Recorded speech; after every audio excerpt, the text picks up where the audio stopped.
Hey guys, and welcome to another video. Today I want to take some time before I actually start the video to say thank you. It's been a month for me on YouTube now, and in that time I've gained a good few subscribers.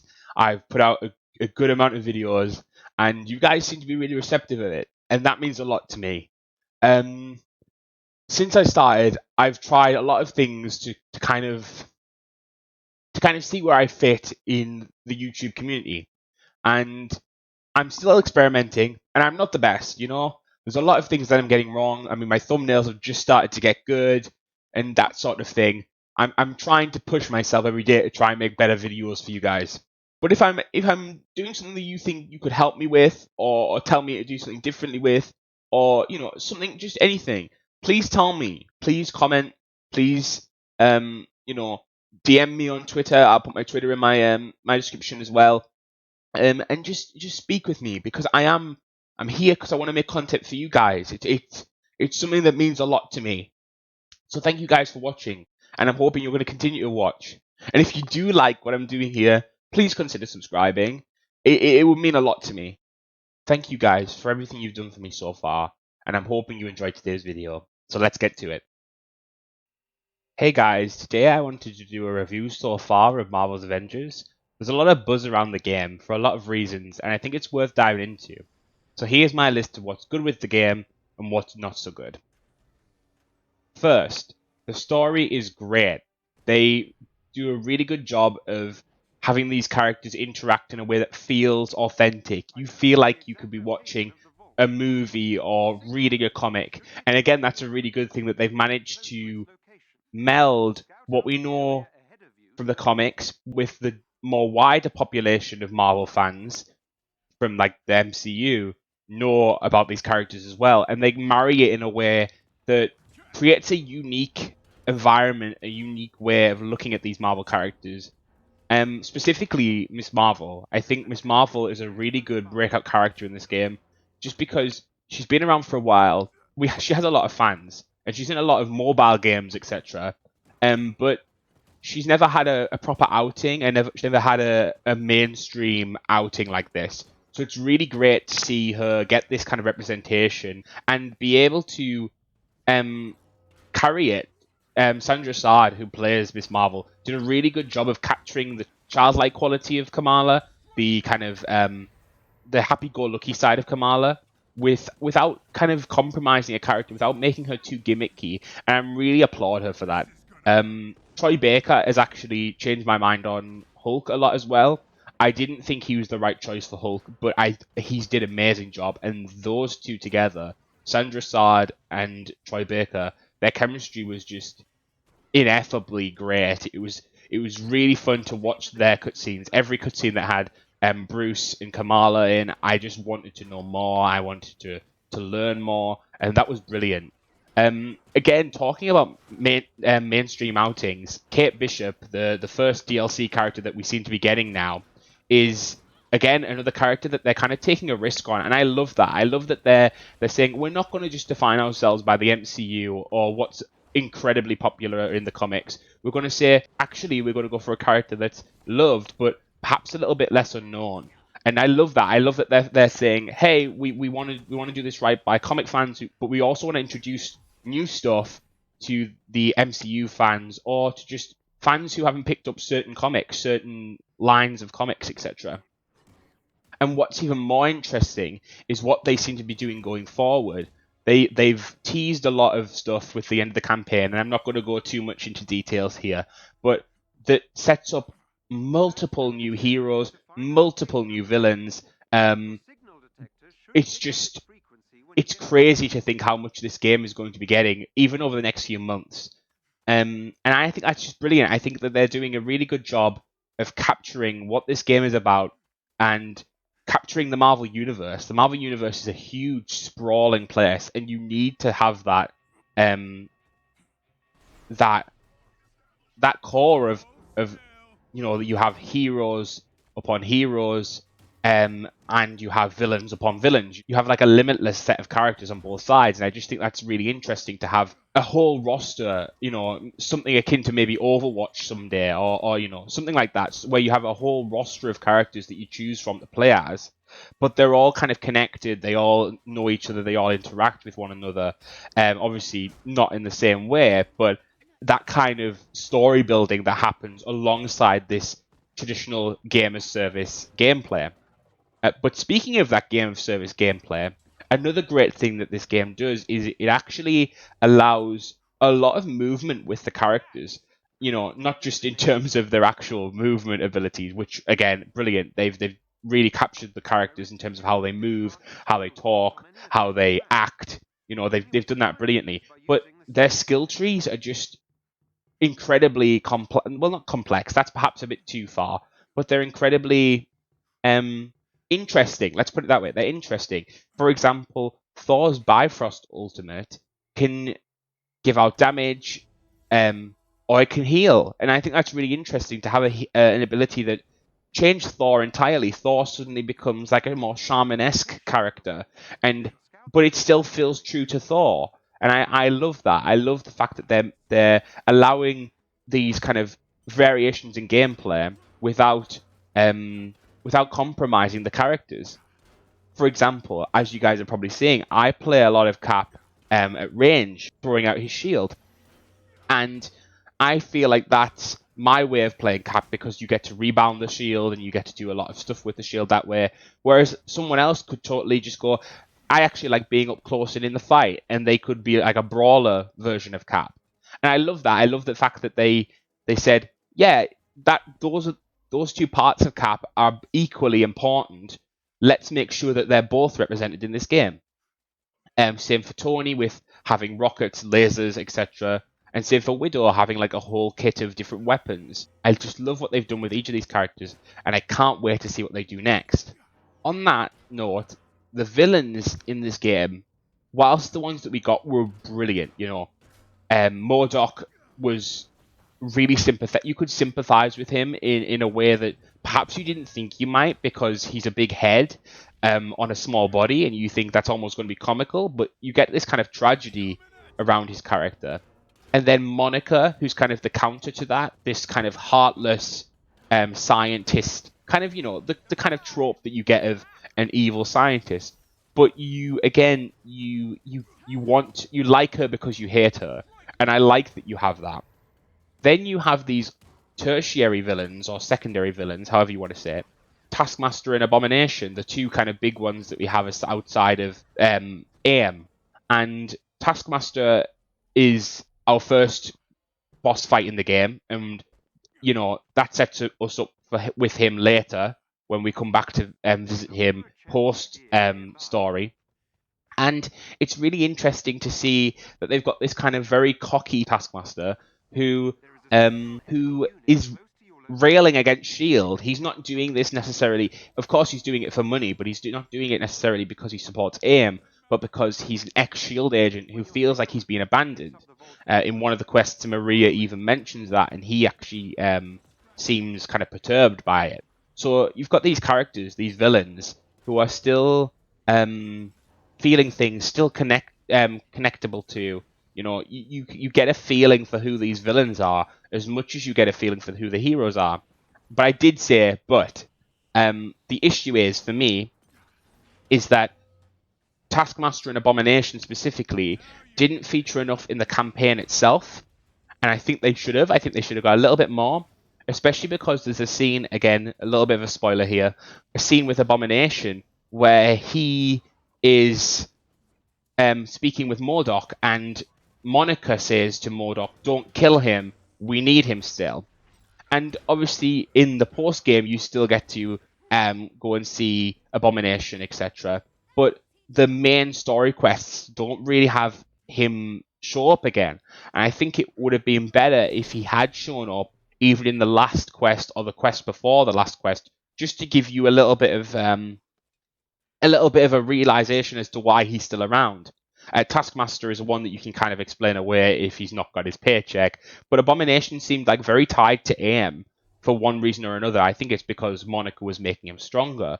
So there's a reason as to why he's there, and I feel like that should have been captured a little bit better within the campaign. Obviously, I haven't played everything, and there are a few more Abomination missions to play. So this is, again, as I say, a review so far.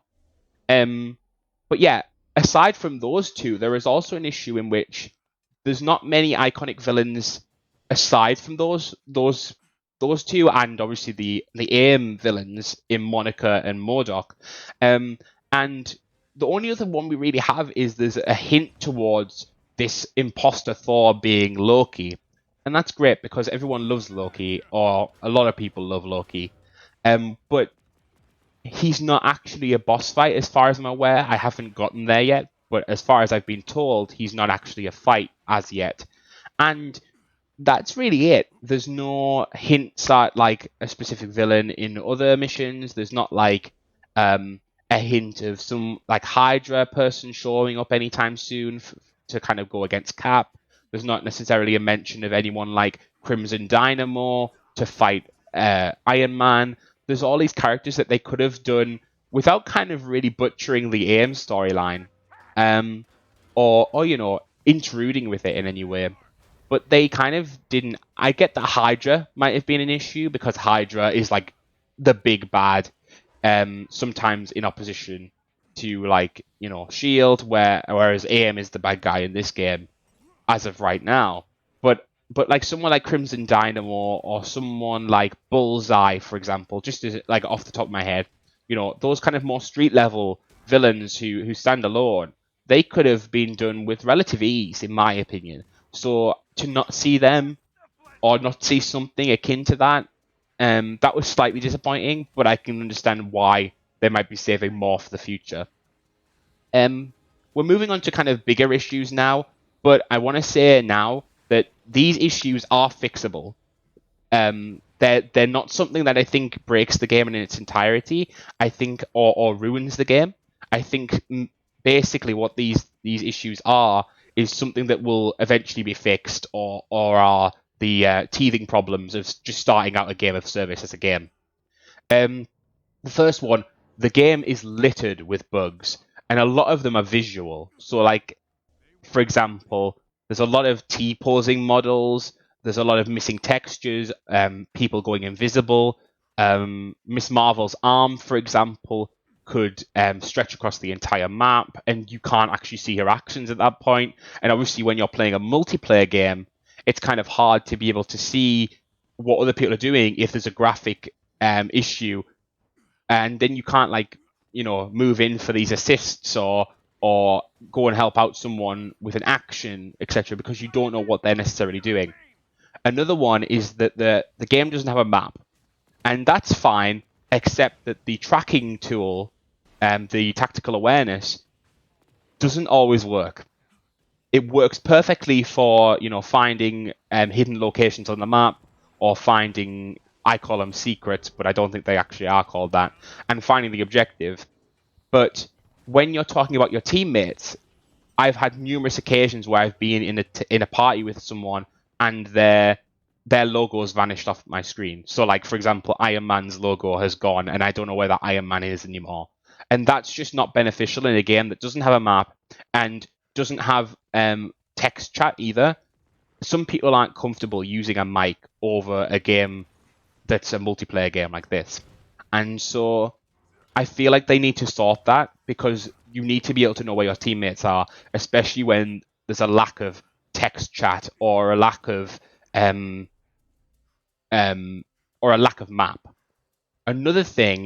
Another bug that I saw that was kind of, it wasn't game breaking, but it was kind of disappointing, was that there was an issue where there's these things called patterns, and a pattern unlocks a skin for you. And you find them on missions sometimes by chance, or from like certain chests. And I took two back to the place where you hand them in, and I gained nothing. It showed up as me getting nothing. And whether or not that's actually the case, I don't know. I don't know whether I actually got a skin or I got some reward for having got a duplicate of another skin.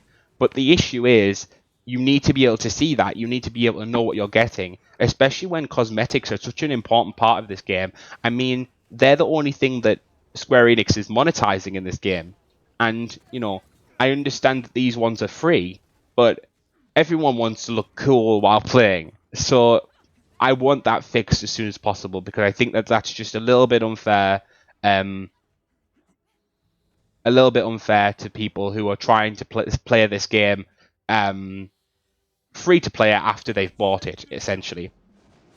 Um, Continuing on with kind of bugs or a issue with features, there's a lot of issues with matchmaking, at least on my end. I play on PC, and what I found was that you'd find it very hard to actually group up with a lot of people. It was easier when you were alone, actually, which I find quite funny. If you're alone, you're more likely to be matched um, with another person, maybe just the one. Um, but if you're in a pre-made, like a semi-pre-made group, you will most likely not get other people, and that's an issue to me.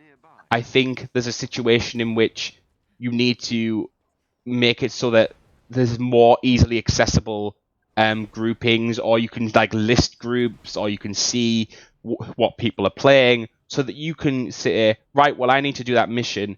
I'm not going to do that mission right now.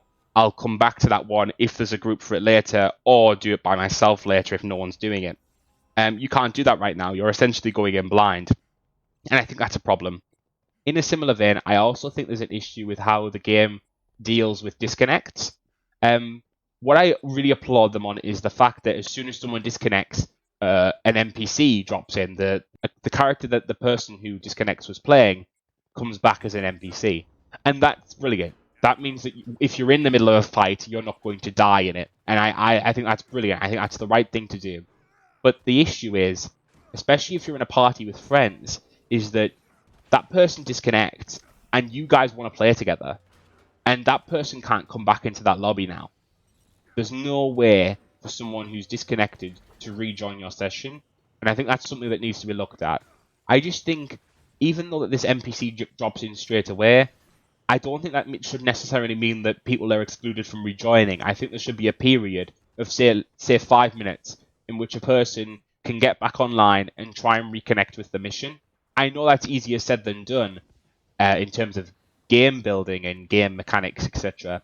But I just think it would offer an experience in which people actually are incentivized to come back once they've fallen out of a mission, or they haven't lost their progress. Because there's been numerous times where I felt like, oh, I have to start that mission entirely from scratch again, and that's kind of disappointing, and it kind of disheartens you from playing that specific mission again. Another thing that's important is that enemy variation seems very small. There's a lot of enemies within categories. Like there's a lot of aim soldiers and a lot of variation within aim. And then you've got Taskmaster's mercs and you've got the Watchdogs. So you've got three groups. And my issue isn't so much that these three groups don't have a lot of variation within them. I'm talking about variation with outside of those groups.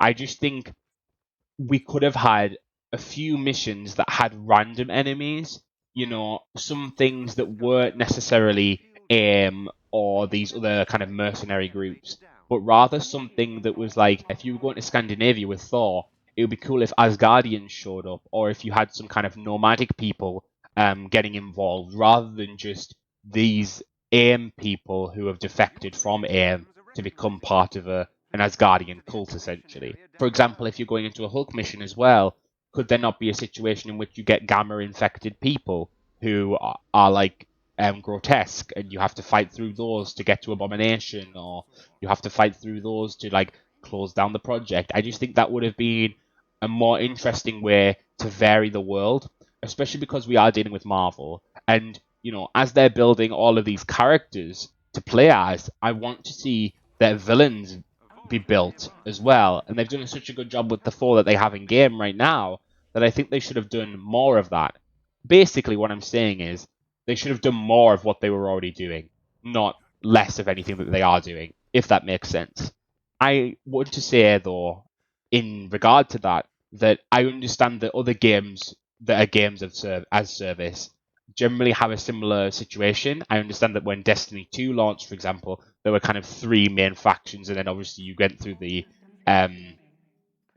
expansions, and they had more kind of different enemies to fight. But I just think that when you're dealing with Marvel specifically, you're dealing with a universe that is so inexplicably large that you should have a few more to kind of set off with, just to make the world feel like it's a Marvel world, because Marvel is just chock full with characters and bad guys and mercenary groups and government groups. And I just think that would have been one more way to make the game feel alive in a way that sometimes you don't get, for example, when you're walking around the helicarrier alone. So yeah, guys, that's my kind of review so far of Marvel's Avengers. I know this isn't necessarily like a comprehensive guide of the game, but I just kind of wanted to get my early thoughts out there, and then I wanted to come back in maybe a week or two and talk to you guys about where we are then, where we're feeling with, the imminent release of a new character, or how the progression feels. But yeah, if you enjoyed this video, please share, like, and subscribe. And if you want to look for more content from me, please check the description for a link to my Twitter and my Twitch channel. I'm streaming Marvel's Avengers pretty much every night at the moment, and if not Marvel Avengers, I'm playing something else. So please join me there. Thank you guys, and I'll see you in the next one. Bye.